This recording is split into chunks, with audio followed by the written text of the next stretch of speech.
Dave here, how are you? Today is the 15th of December 2019, Christmas just around the corner. I hope you've had a good week and everything is going well. It is here, well, within reason. You know, we've got the fires still happening, a lot of smoke around, but looking forward to clear skies. All right, today on the show, you'll notice I'm down this end of the workshop, and that is for a very good reason. This is where we're going to be doing stuff today. I'll read through what we've got on. Let's put some light on the subject. New light fittings from start to finish. What I'm going to do is I'm going to put more of these in this workshop. Now I have them around the rest of the room and it's great, but you will notice when I go over to this corner, it gets a bit dark, and if I go over to this corner, and this is the main one, it gets very dark over here. Now you'll probably think, well, you know, that's okay, but the problem is this is the old workbench that I've got, and I like to have a lot of light here. Where the light is at the moment, there's only one up there at the moment, it's too close over the top of me, I'm working in a shadow.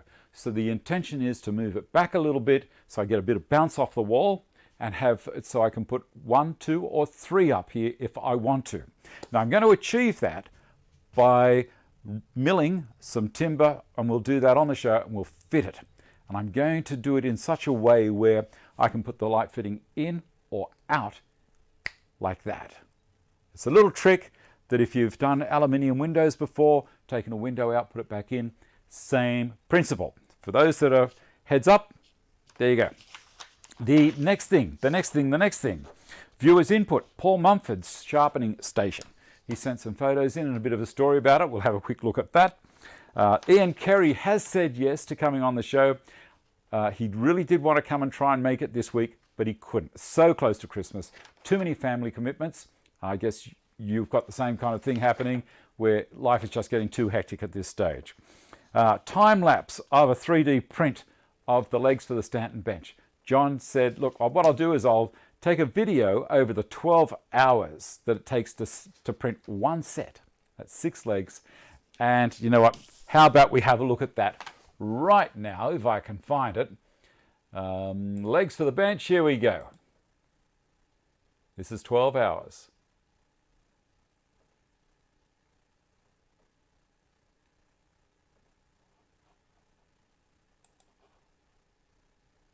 Pretty amazing. There you go. You know, I'm sure in the life of the universe, our own life is not even, that would have been an eternity in comparison. Also, resin pouring. What can go wrong? And I had a blue this week, as in a mistake. It's an Australian term for a mistake. It's a blue. Yep. And I've got some video of the resin that I left in a pot, and I'll give you an explanation for why some resins bubble in a particular situation. So I'll do that a little bit later on in the show. Support the channel through Patreon and Amazon, links below, and thank you to everyone who's been doing that. The people on Patreon are watching the project that I'm making in the background at the moment. You can't see it here, but the resin was part of it. I'll give you a bit of a hint. That's some of the resin I've been pouring. More on that later on. What's happening in your shed? We want to see your workshop. Here's a bit of a 3D thing. Your workshop. All right. And the last week, you know that we've had the spindle or bobbin sander. My phone's here somewhere. I've lost the thing, but I'll find it. Someone will ring me up soon. You watch. The bobbin sander or spindle sander that, pardon me, start that again. The bobbin or spindle sander, the benchtop one that Carbotech are selling, and they're offering you a chance to go into the running for a $500 gift card. I'm going to finish that off this week. So this is the last week. Phone's ringing all over the place. And I will say to them, that's it for the year. And then we'll do the draw and we'll let people know for Christmas. What do you think? that's my plan. Carbotech may have other ideas, but that's what I'm going to put to them. That thing's going crazy. It's here. Yeah, found it. It's over there on the bench. Later on after the show, I'll get it.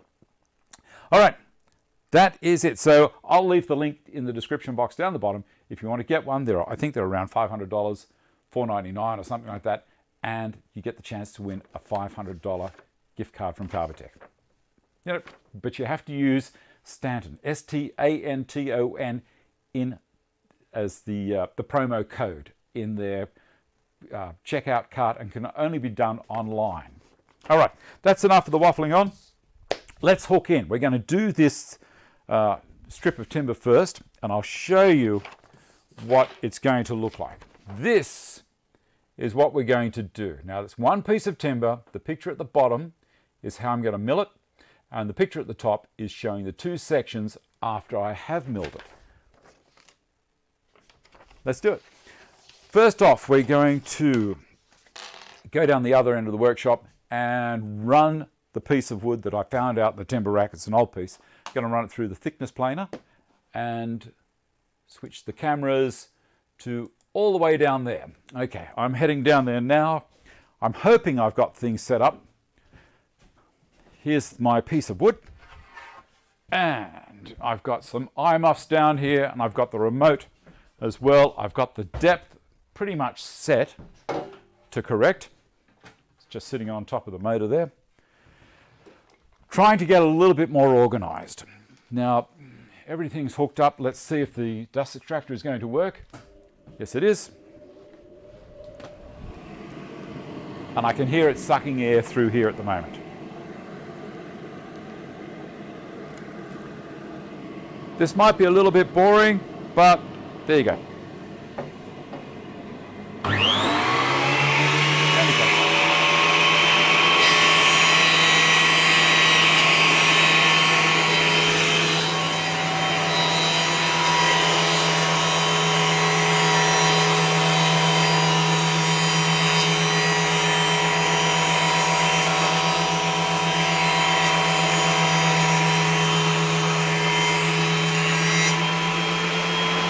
First pass. I'm off the head. Goes down. Half a turn. And through again.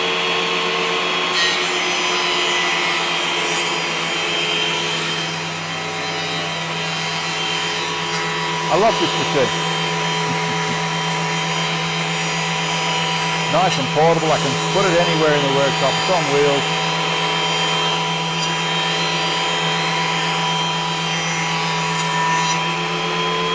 I'm going to turn the machine off for a second while I lower the head. It has a depth gauge on the front as well, which I will take advantage of. And unlock the head, lower it down.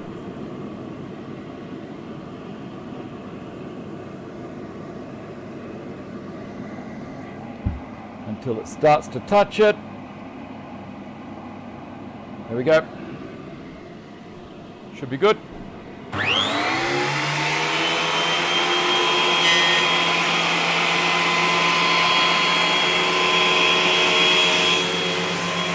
not super.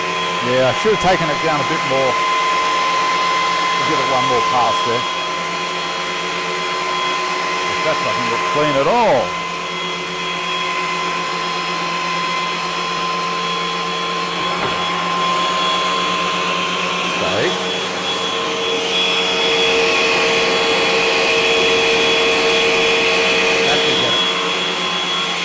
See a difference this time. Look at that old wood now. You watch. That's better. Look at that, brand new.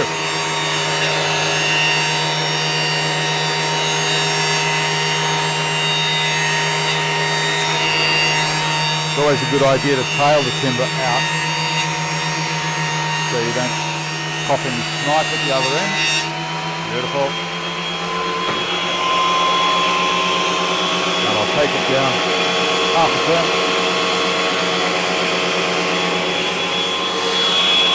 And the last part.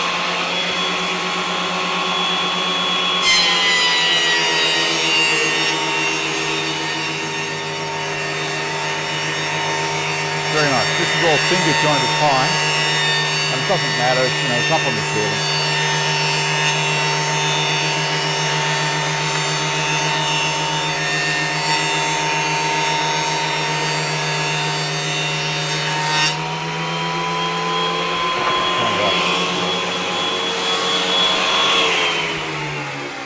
And that guy as well. Lovely. Now I've got to put it through the machine, through the table saw. That looks a bit better, doesn't it? I'll take those off because I'm probably shouting at everyone. Now what we've got here, I'll turn this around just a little, make sure that I can see what's happening here with this. That's better. All right. I'm going to take the blade out and I'm going to put the dado stack on. I'm going to set it to 15 millimeters deep. This doesn't need to be there at the moment. The reason being, the dado, when it's cutting, totally encloses the blade. So I take this off. And I'm going to raise that up all the way.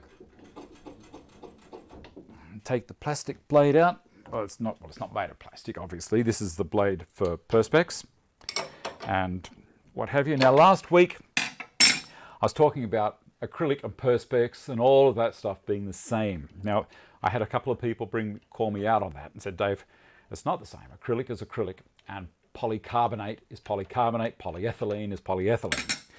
Now, these other ones, polyethylene and polycarbonate, are much stronger but more flexible. Acrylic is very rigid and brittle and not as strong. But I did make comment during the show that there are many, many different types of plastics, and we tend to label, it depends on where you live. In Australia, me particularly, I've labeled all of those things Perspex, because when I'm talking to customers or talking to people in general, they see it the same way as the majority of people in the public arena who don't have much to do with it. Perspex is a clear kind of a plastic sheet. That's it. They don't understand polycarbonate. They don't understand acrylic. Perspex, it's a name. Same as, I'm probably talking about this too much, but Band-Aids is a brand. Hoover is a brand of vacuum cleaners. They don't say the Dyson, they say they grab a Hoover or Hoover the carpet.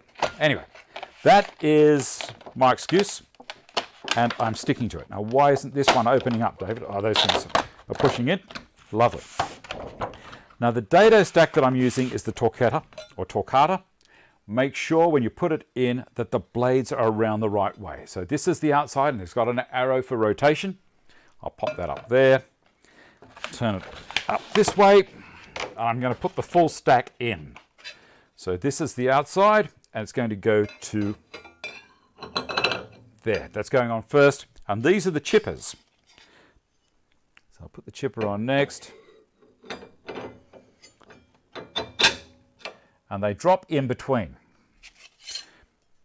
Put that over there. I don't like putting blades down on the cast iron top. Now, why didn't I do all this first before the show started? Well, you know what? Some people like to see dado stacks going in. A bit of oil on there catching it.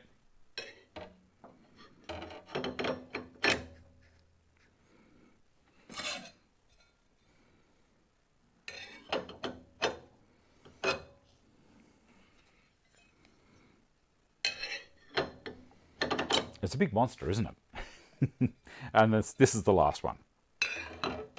Basically, it's the cover plate. I'm going to make sure that it's not catching any of the other blades. Okay, got all that? Now I need to put the flange back on and the nut. Now, a lot of saws will not take a dado stack because the arbor isn't long enough and the saw's not designed for it. Let me see if I can get that on there. Yes. And this needs to be given a bit. And ordinarily, I don't give the spanners a whole heap of grunt on it, But you know what I'm going to do? I'm going to leave the flange off on purpose because it doesn't need to have all that reinforcement. And I just want to get a bit more grip with the nut, even though I was just talking about it then saying, yeah, it's fine. Get it back. The flange is basically designed to stiffen a 3.2mm blade, 1/8. I'll show you what the flange is. That thing there, that's designed to put a whole lot of stiffness on that blade. Now, seeing the stack has thickness already, it doesn't really need that on it. This nut will pull up very nicely. And I just feel a little bit happier having a few more threads of the nut onto the arbor than I would have had before. That's got it. Now I can see the arbor itself coming out the side. That makes me a lot happier.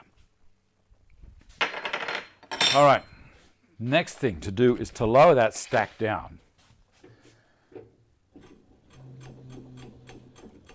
And I needed to turn that around as well. That's the clamp. And I'm going to put this cover plate on, or throat insert. And that's going to go there. And now I can raise the stack up and raise it until it's 15mm above. Now you'll see at the moment that's not 15. I've got around about 10mm there. So what I'm going to do now is I'm going to bring this back and lock it in position. Lower the dado stack down. And I'm going to use the other end of this one. I'm going to hold that. So I'm holding this tightly either side. I'm not actually putting any part of my body in danger, and I'm not putting this over the top of where the blade's going to go. I will put the eye muffs on, and I'm not going to turn the dust extraction on while this happens. Well, you know what? Maybe I will. I think I will. Table saw is on. I'll shut that port and open the other one up.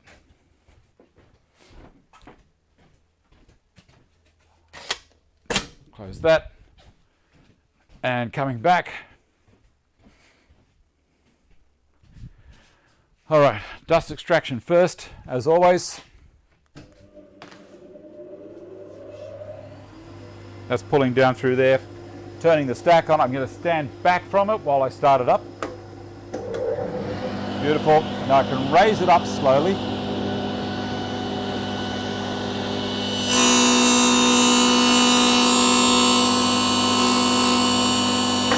Turn her off. I think that's deep enough.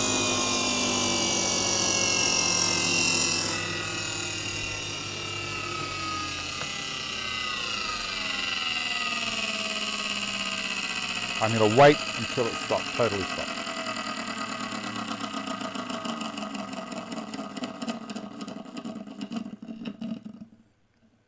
Excellent.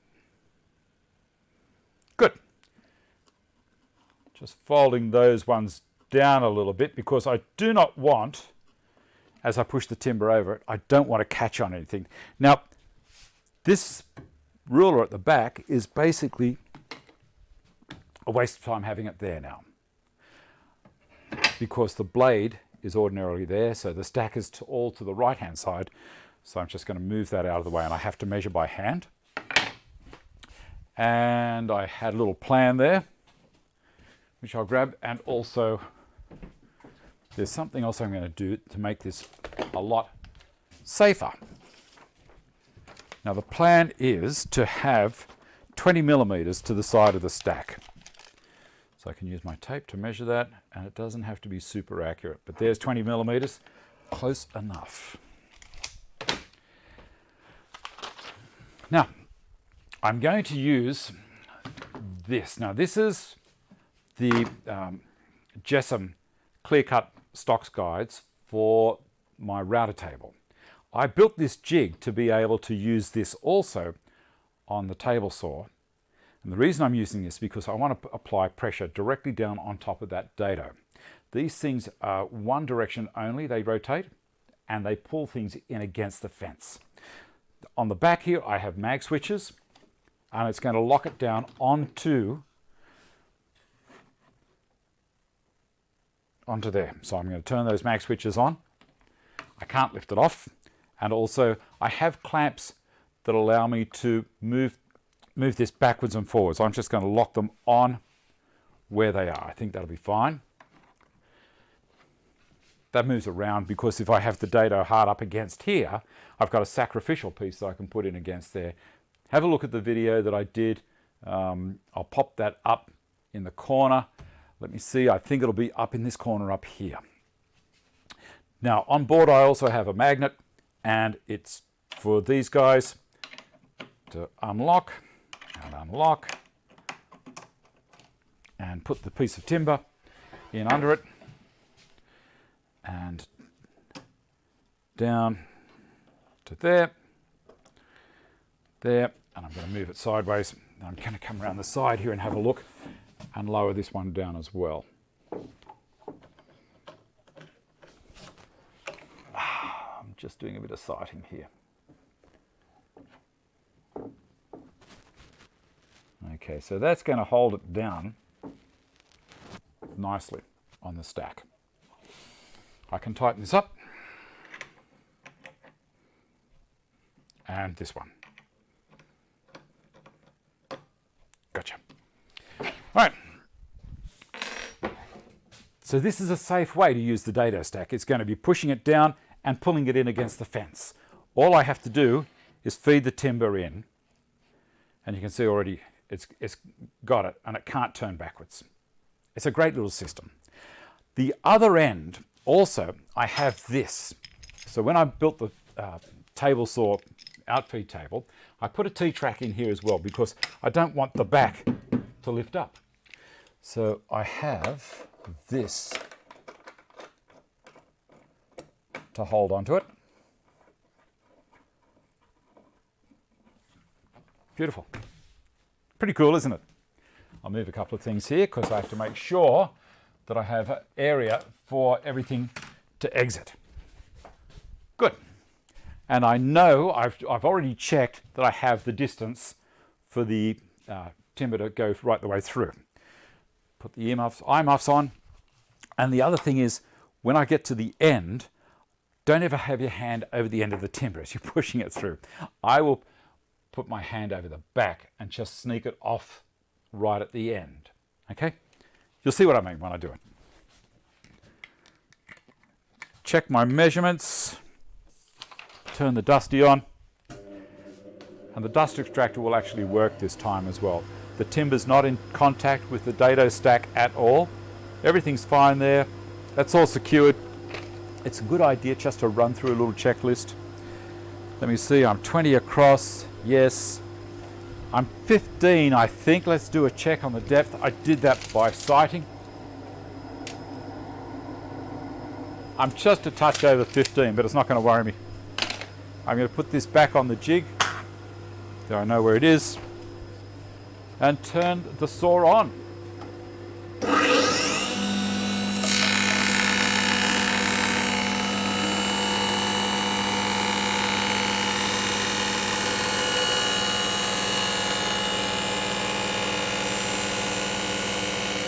I'm going to turn the saw off. That back roller is just a little bit too tight. I'm going to wait until I know the saw's stopped. Get the Allen key.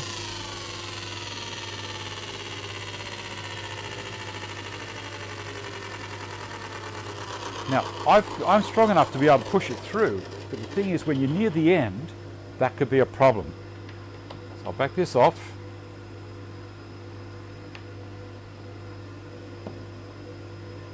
That's better. Pull it. I'm going to start it up in there, and it should be fine. There we go. Much easier.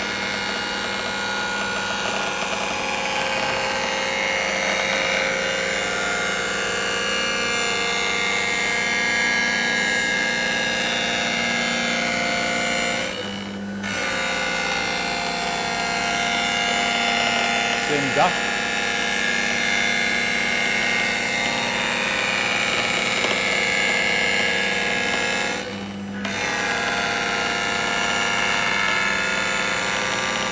Now with those rollers holding it, there's no chance of kickback.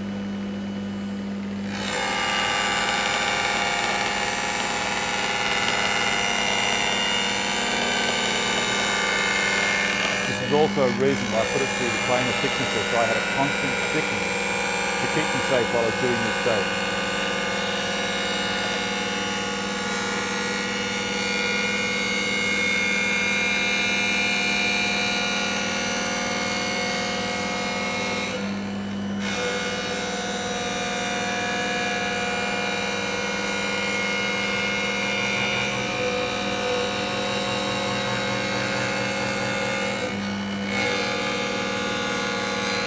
Push stick up.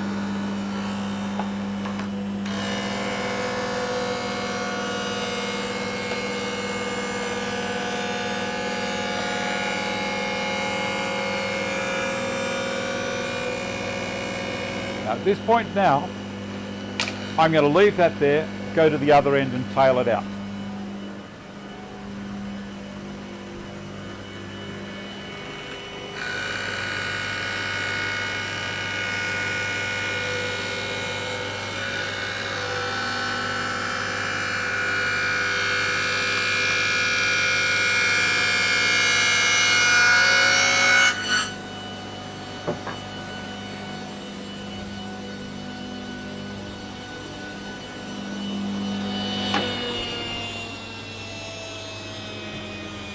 And I always wait for the blade to finish before I go near it. But how good is that? I love it. Now, I need to measure the width. I've got 20 from the left-hand side. Remember, I've turned it over, so this is the left-hand side. 20, the dado's cut there is 22. I need to go another 10 millimeters. So now I can use the tape on the table saw to move it 10 millimeters after I release this guy. I'm on 40 at the moment. I'll take it to 50. There's my 10. I will pop this piece there to have a quick look to make sure that it's going to be right. Yes. I might sneak it back just a little bit. I want a little bit more meat on it than that. Come around this side and anchor this again.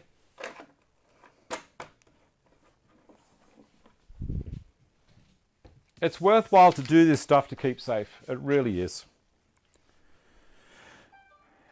If you're someone that's done this heaps of times, you're probably thinking, Dave, come on. This is obvious. There's so many people that are new and I don't want to give them bad habits. Here we go.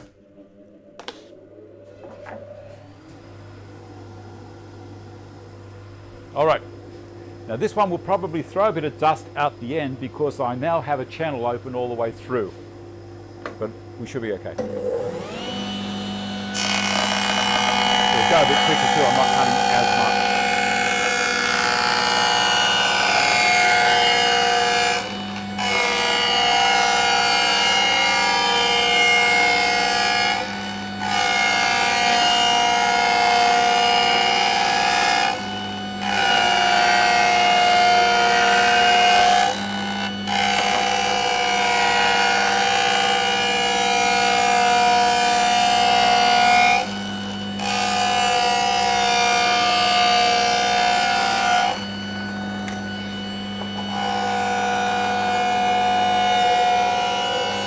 Again, I'm going to stop there and go to the other end.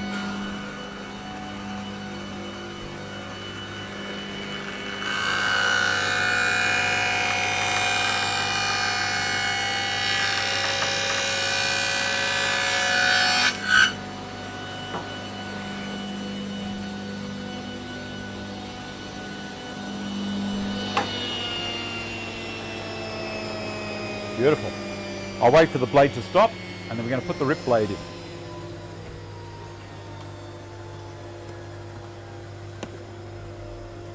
When I find it, there it is.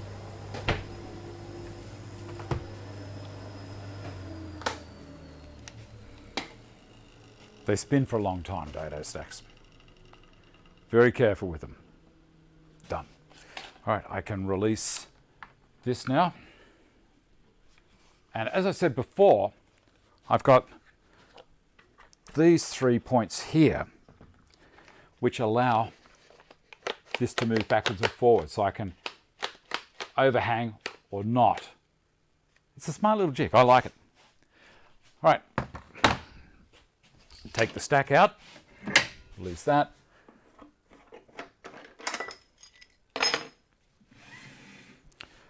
This is traditional, all-American woodwork. You guys in the States love your table saws. All right, let's pull that out. These are inserts that I've made as well. They're so much easier than shop bought. I'll raise her up. And this particular saw has a lock there. And where's my spanner? Look, there it is. And also the flange.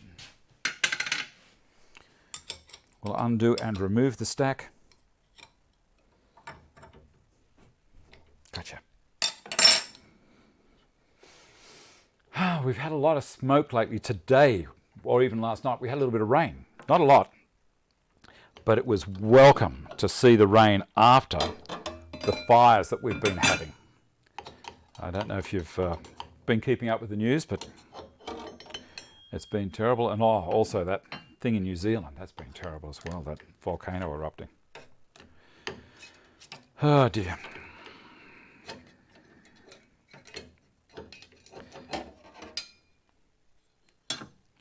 These middle blades are called chippers. So the outside blades probably have a name, but I don't know it. They're probably just called blades.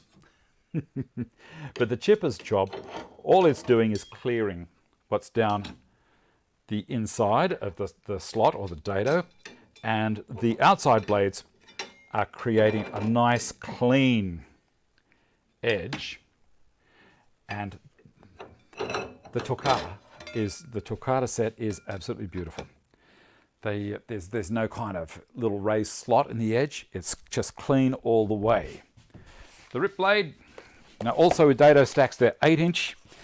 This is a 10-inch saw, so you don't need to have such a massive large blade spinning. I'll give you a quick look.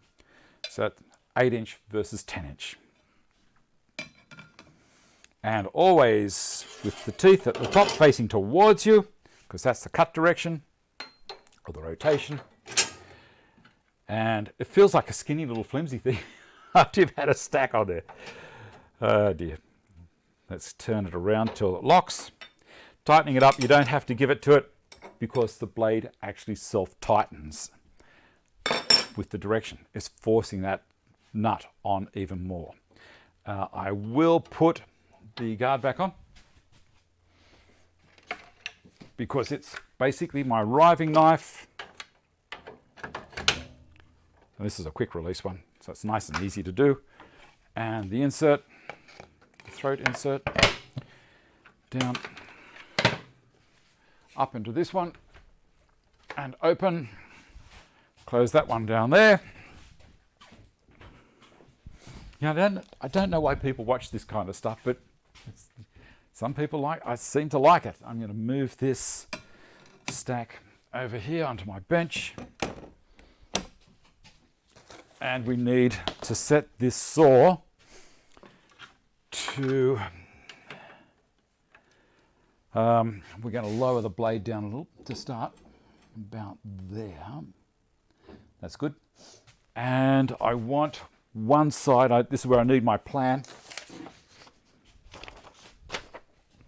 So you see here, I've got 10 millimeters on one side, 20 on the other. And so we need 20 and 10, 30 millimeters, and we'll work from the 20 millimeter side. Okay, so we come over to 30. Yep. And the 10 millimeter side, is it the 10 or the 20? The 20 millimeter side, which is that way, like that. Yes, that's how it's going to go.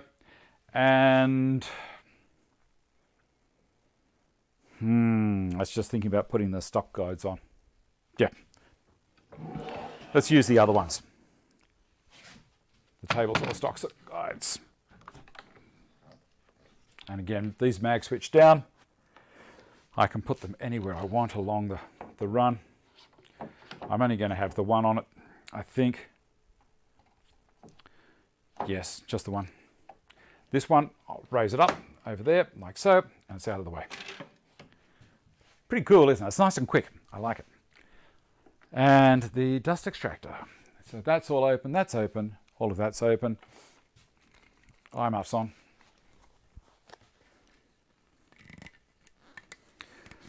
One set of eyes per customer. Don't forget it. Dusty on.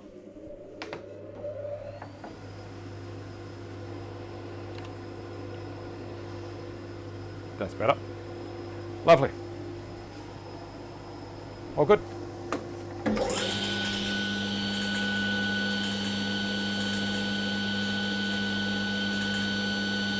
You know what? That's an accident waiting to happen.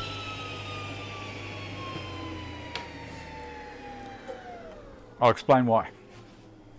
When I finish the cut, that timber is going to go like that. And if it goes like that, the inside is going to drop into the blade and fly that direction. Bad move. So what I'm going to do is release that, spin it end for end. So I've still got the 20 mil on that side. And now I can feed it in this way.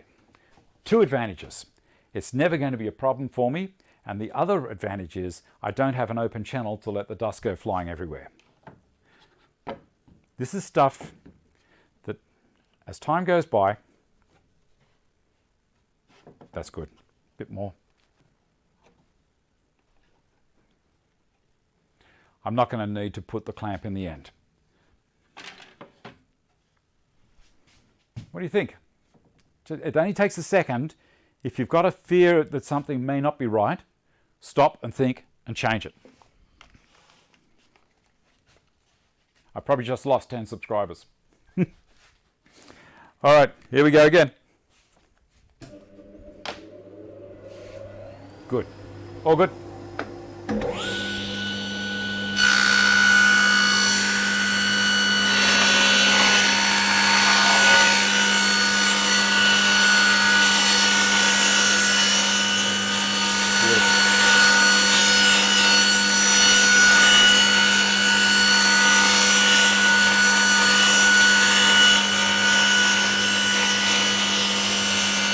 Because I've got the stock guides on, I can go to the other end and finish the cut.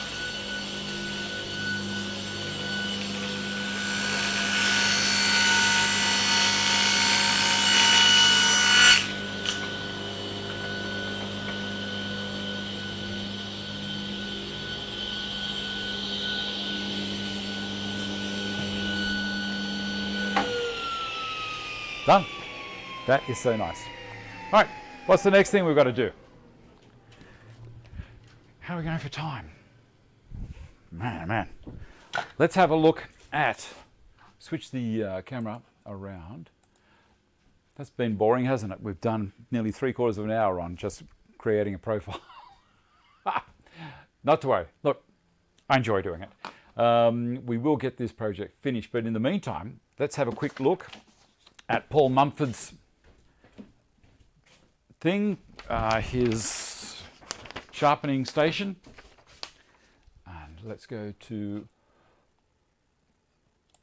Paul. There we go. So we've got, Paul said, "Hi Dave, 2 shows ago you said you would like to see people's sharpening setup. I've attached some photos of mine. I have 2 large double-sided diamond stones and some smaller diamond plates. The large ones are housed in a marine ply bed cut out with a chisel and hand router plane and finger holes to make flipping them easier. The setup also has a bench hook setup." Now I'm going to go to the next one. What you see there is his flex cut strop leather and also a diamond plate, and there underneath that box or that lid are his 2 main sharpening stones.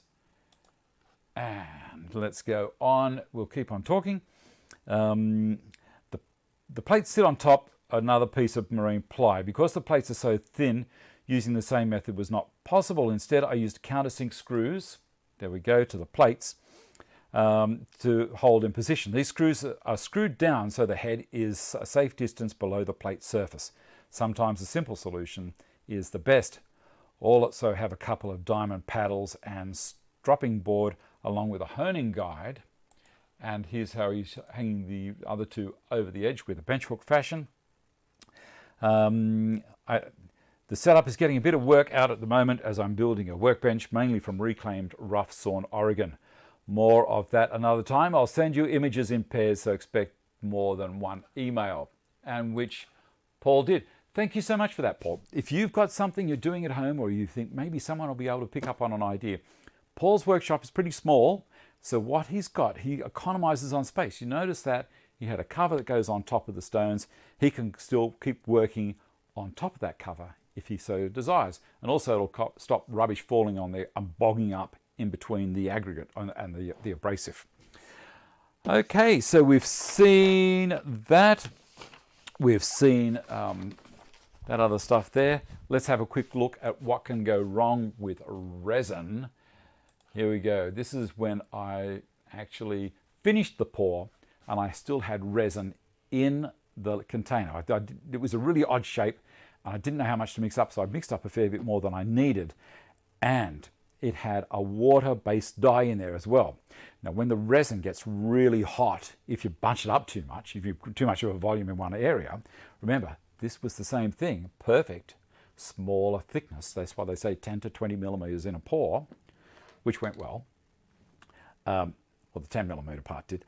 And this is what happens if you leave it sitting there too thick.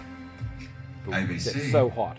It turns the water-based dye into steam and goes crazy. That got so hot that I had a hard time actually picking that container up. So it boiled them, and all of that steam just pushed. When water turns to steam, it takes up 1,000 times its volume. So one drop becomes the same space as 1,000 drops. Little bit of primary school science thrown in there for you.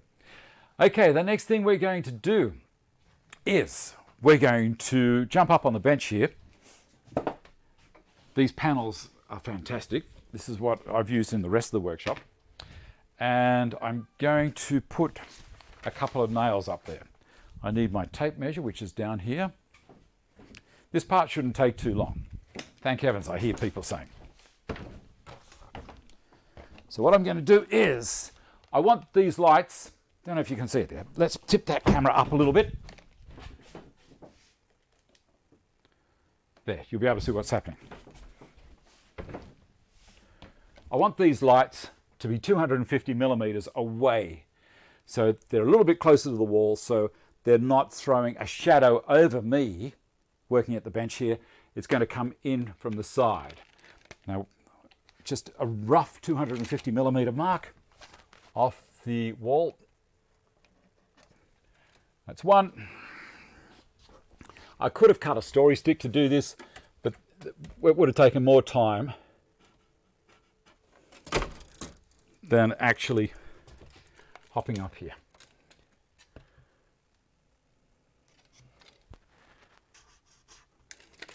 Done. Next thing to do is a hammer and some nails.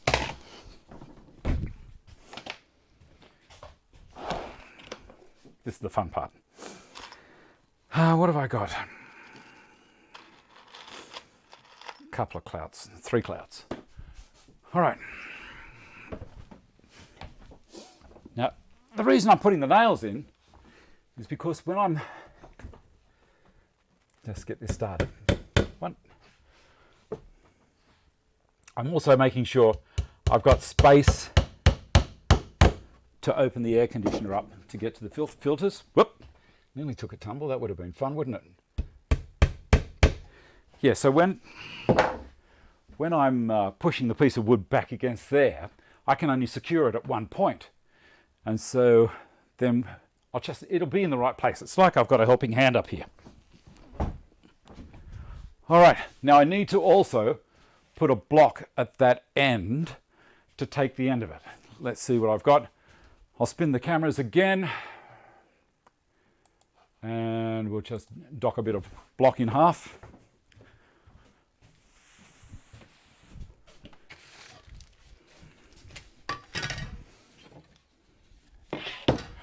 Look at this, just ordinary earmuffs. Dock this in half like so.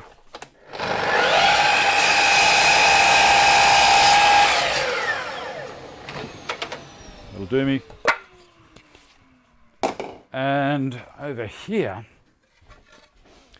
I'm going to drill a couple of holes. Switch the cameras. Tip it down again. I think we'll finish this project. It's amazing. I think it's important with table saws that I explain things as thoroughly as I can. As I said during the show, or during the earlier part, someone might just walk into a store, buy a table saw, and start cutting because they saw some guy on YouTube do it.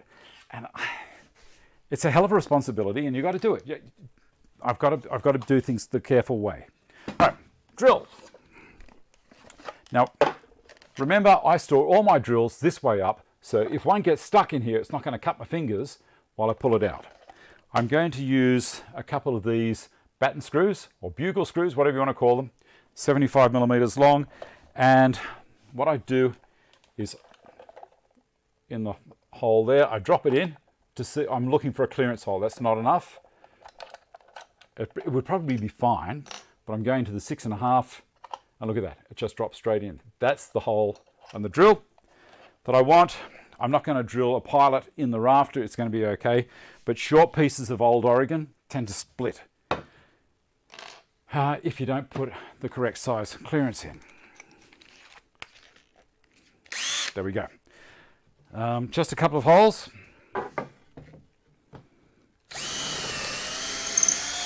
Here's one.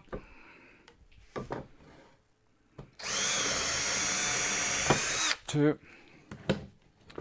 And I've got a hex driver, like an Allen key or whatever you want to call it. I've got a couple of little things up there I better pull out. Let's spin this camera around again. See what I'm up to.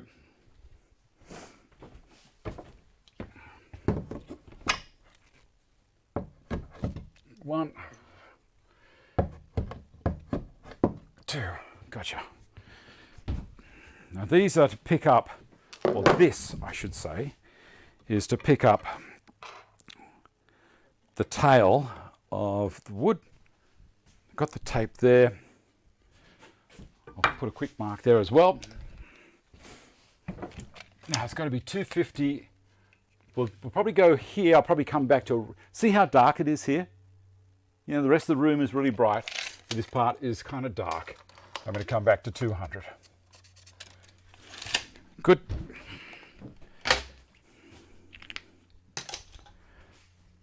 And up we go. Cool. Oh, battery's flat. I knew it. I knew it. I knew it. It was up in the charging station. I thought it was up there because it was full, but no. It's up there because it needed charging. I'm hoping this one's going to work. These are the older batteries that don't have an indicator on them. Right.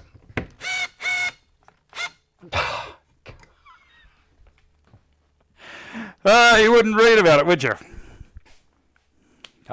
Clutch. Clutch. It wasn't going pip, pip, pip at me. Here we go. I put it onto drill. Gotcha. That works a bit better.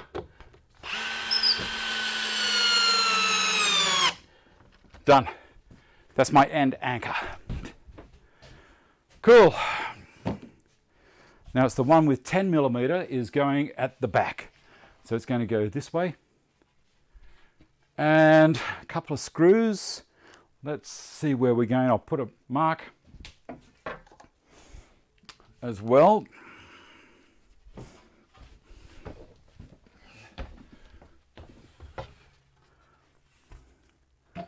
And that goes to the underside there, there, there, and there. So we need a screw hole there, a screw hole here, and I'm going to use this as a template for the other one, so I don't have to do this again. There.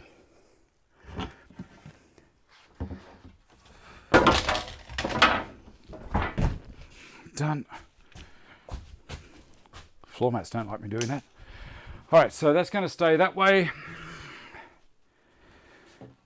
That's the base, and this one. Move the hammer out of the way, David. Checking that I have everything here correctly. That's the bottom of the trench.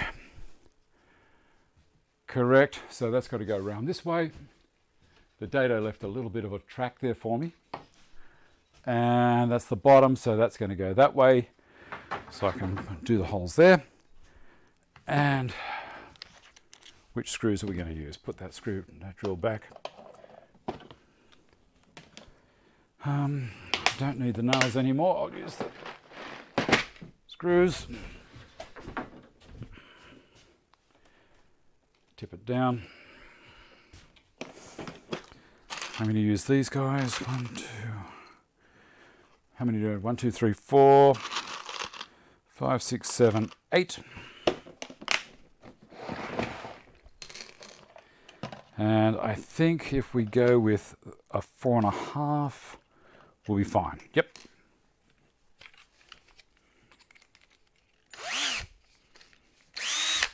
Gotcha. Alrighty. Straight in.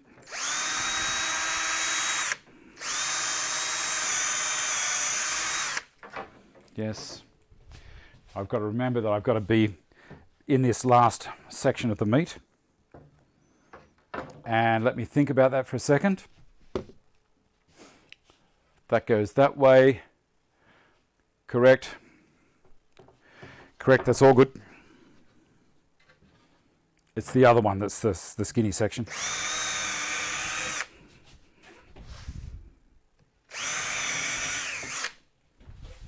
And at an angle.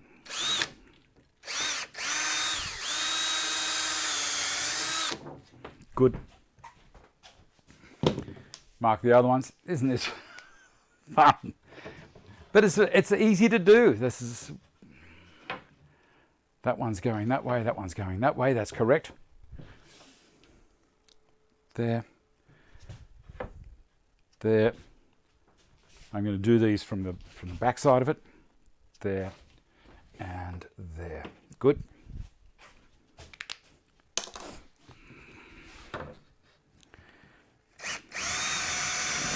One.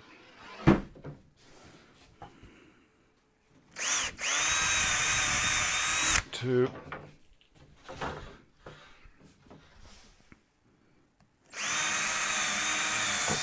Three. And then flip this one over and go through from here.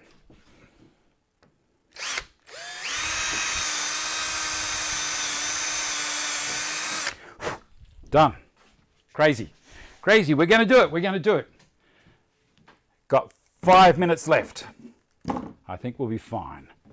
I need a screwdriver bit for that. So we'll do that now. This one is the back one. That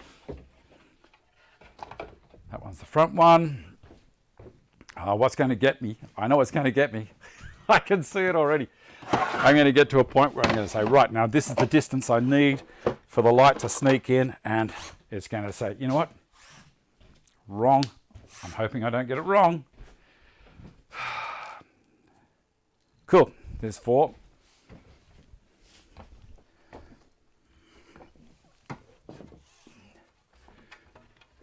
And this is why it's so nice to have those nails in there to help me out. Good.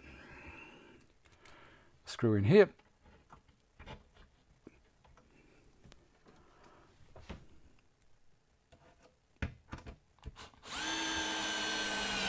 Gotcha. And I just realized the camera isn't pointing up. There we go. Down a little. That's good down there.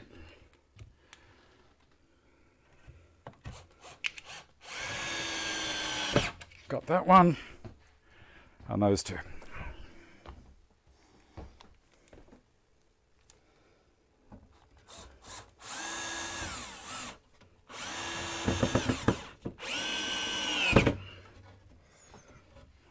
And the last one.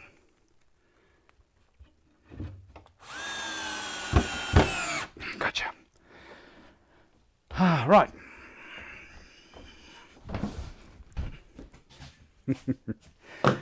Okay, so that's my 10mm slot. So the idea is to slide the light into that, but only after I slide it into this other one, first all the way up, and then push it back in. That's why we've got 20mm on the high side and 10 on that side. Now I need to make sure that I put the right distance in. So I need the width of the light, which is 298, 297. I'll write this down so I don't muck it up. 297 is the light itself, and I want to be able to go into there 20 and then back 10. I'm just doing a quick drawing down here. You can watch.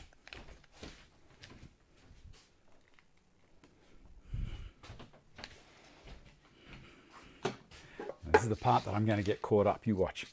Okay, so I don't know if you can see this. Probably can. This end is 20 there. This end is 10 here.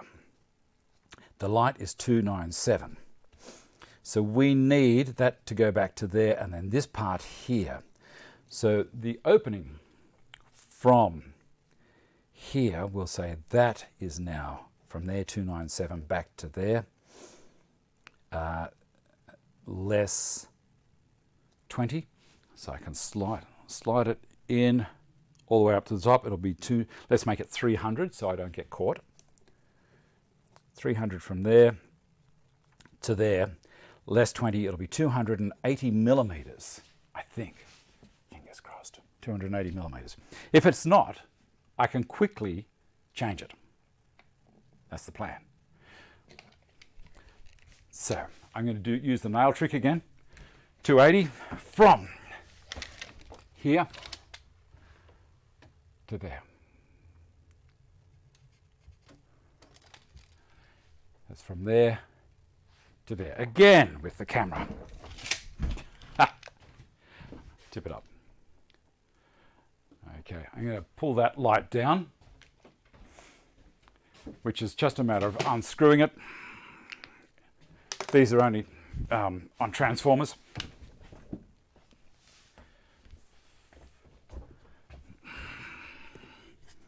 I'll unplug it from the transformer to start.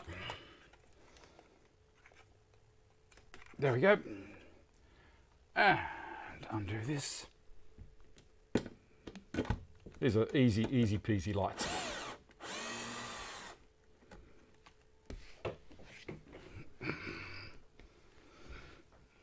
Supporting it. Gotcha. Down it comes. Take that screw all the way out because it's going to be a pain. Gotcha.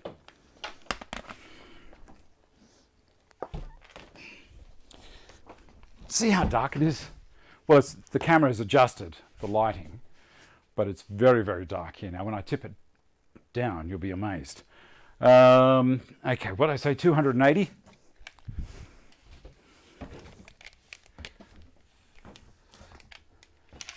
From the face, 280. And as I said, if I get it wrong, it'll be okay. 300, so 300 up and then back 10. Should be right. 280.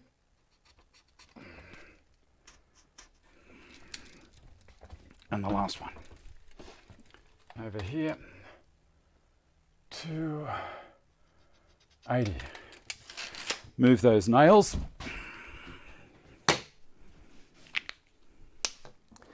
To the front.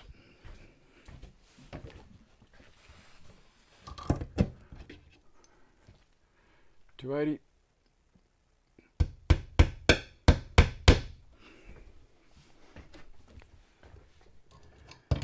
This is a project that I wanted to do, so I thought, you know what?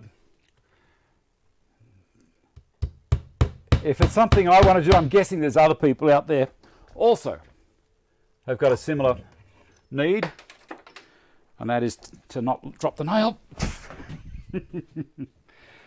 I'll get another nail because otherwise it's just going to be a pain. I'm not going to go looking for one, so I'm going to have them here.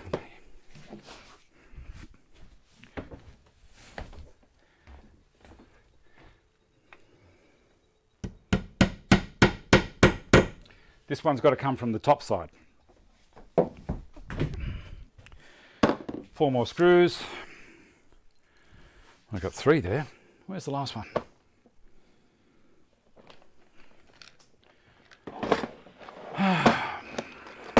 I'll find it. Found it.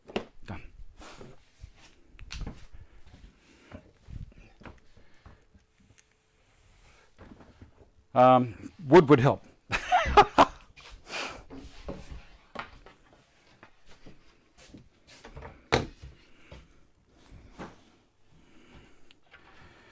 Ah, dear.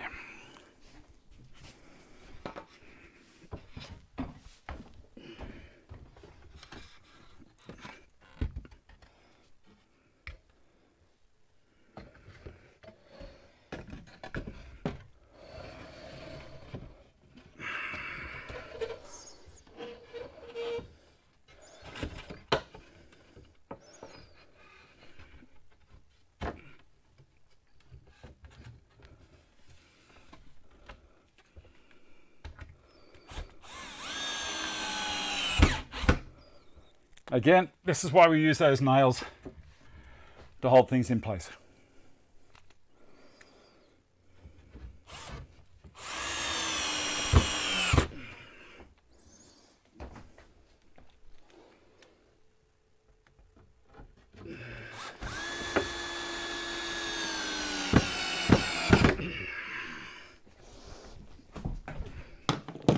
Moment of truth in a second, guys. Moment of truth. I'm not going to put that one in yet, in case I've got to pull these down. Pull the nails so I can actually get them in.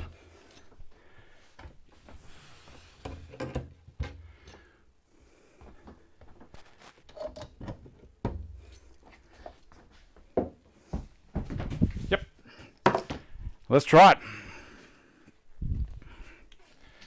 Let's try it. I'll turn it around this way, and then up we go. All the way in, and then back. It works! How cool is that? How cool is that? I'm really happy with that. And another one. Put a couple in, why not?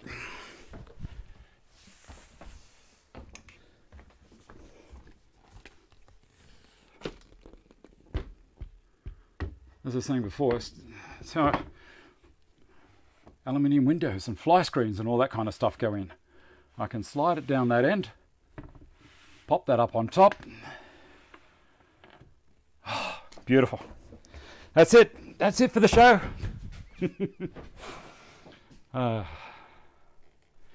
If you want to see the lights in action, come back next week. I'm puffed. Oh dear. How's the time? Oh, it's only just past the hour. All right. I'm going to do a quick check. I found that last screw. I'm going to do a quick check down the side. Everything's good there. And also, let me know if you prefer this style. It's full HD. I'm able to send it out really clean. You know, I know we're missing the chat on the side, but if you watch the premiere, you can also join in the chat. I think it's going to be over that side. Yep, probably over that side. And all good. All good. Thanks again to all my patrons and for everyone who's supporting me on the Amazon channel especially leading up to Christmas, give me that little thought, yeah, I might get it through Dave's link down the bottom. Doesn't matter what, you click one of those links, it'll take you in. I just follow you around, throw things in the shopping cart. This little show gets a little bit of a kickback. Call a spade a spade. It's a consideration for me introducing you to Amazon, is the official version. It's not a brown paper bag. All right, reading down through, put the lights up, we've done that. Paul Mumford's sharpening station, and again, please send stuff in for me, we'll share it around. Ian Carey sends his apologies. He's probably going, oh dear, I'm sorry to let you down, Dave. But it's okay, Ian, not to worry. Ian also helped me out with my serpentine belt during the week. Sent the car down on a tow truck, put it up on the hoist straight away, said, there you go, Dave, all fixed. He did charge me, and fair enough, and I'm able to drive around again. Time lapse of the 3D print from John Lafferty. Thank you so much for that, John. And it gives you an idea as to how much effort goes into producing these benches. Resin, what can go wrong? A quick explanation of that. And that is all for today, I hope. Let me see if I can find the rest of it. Intro and text would be that one. Thanks for watching. Look after yourself and see you next week. Be nice to each other.